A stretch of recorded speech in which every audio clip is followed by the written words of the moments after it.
He was a man of immense ambition, brilliance, and military genius. From a modest background on the island of Corsica, Napoleon Bonaparte rose to become one of the most powerful and controversial leaders in European history. His meteoric rise and catastrophic fall reshaped Europe forever.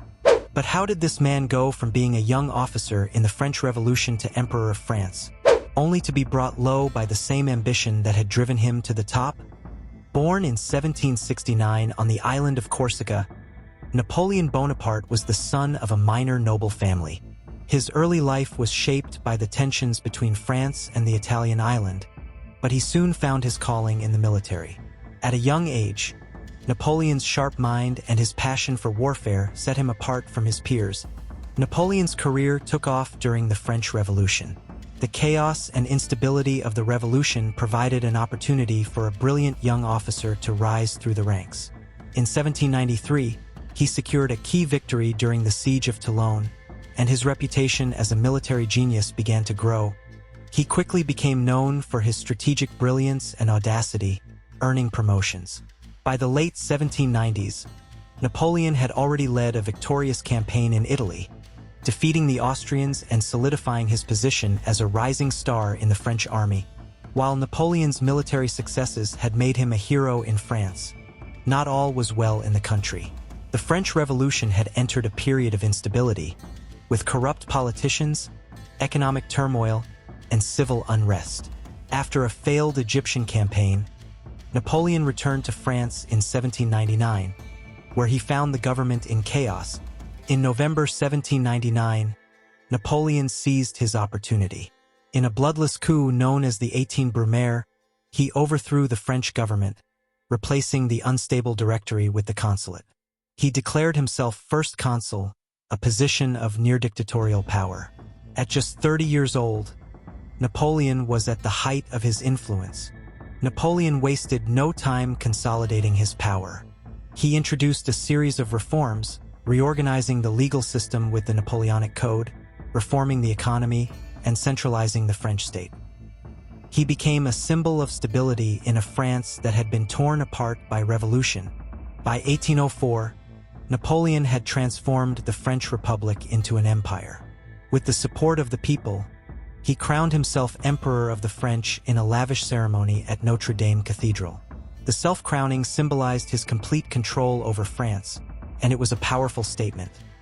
He would be the ruler of France, not by divine right, but by his own ambition and power. Napoleon's ambitions extended far beyond the borders of France. Over the next few years, he launched a series of military campaigns known as the Napoleonic Wars to expand his empire. Through brilliant strategy and swift movements, he defeated coalitions of European powers, Austria, Prussia, and Russia. Bringing much of Europe under French control, Napoleon's greatest military victory came in 1805 at the Battle of Austerlitz, where he decisively defeated the combined Russian and Austrian forces. This battle solidified his position as the master of Europe. At the height of his power, Napoleon ruled over a vast empire that stretched from Spain to Russia. With satellite kingdoms and allies throughout Europe, Napoleon's empire wasn't just about military dominance. He spread many of the revolutionary ideals of the French Revolution throughout Europe, including the Napoleonic Code, which reformed legal systems across the continent. He reshaped the political landscape, making himself the undisputed ruler of much of Europe. But even the greatest conquerors are not immune to failure. In 1812, Napoleon launched his most ambitious and most disastrous military campaign, the invasion of Russia. The Russian winter, coupled with logistical issues and scorched earth tactics, devastated his army. By the time Napoleon retreated, only a fraction of his once mighty Grand Army remained. The Russian campaign marked the beginning of the end for Napoleon. Across Europe, nations that had been under his control began to rebel. In 1814, a coalition of European powers invaded France, and Napoleon was forced to abdicate. He was exiled to the island of Elba, and the French Empire seemed to collapse. But Napoleon wasn't finished. In 1815, he escaped from Elba and returned to France for a brief period known as the 100 Days. He quickly regained control, and his return to power sent shockwaves throughout Europe.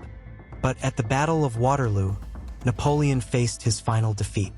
A coalition of British, Prussian, and Dutch forces, led by the Duke of Wellington, crushed his army.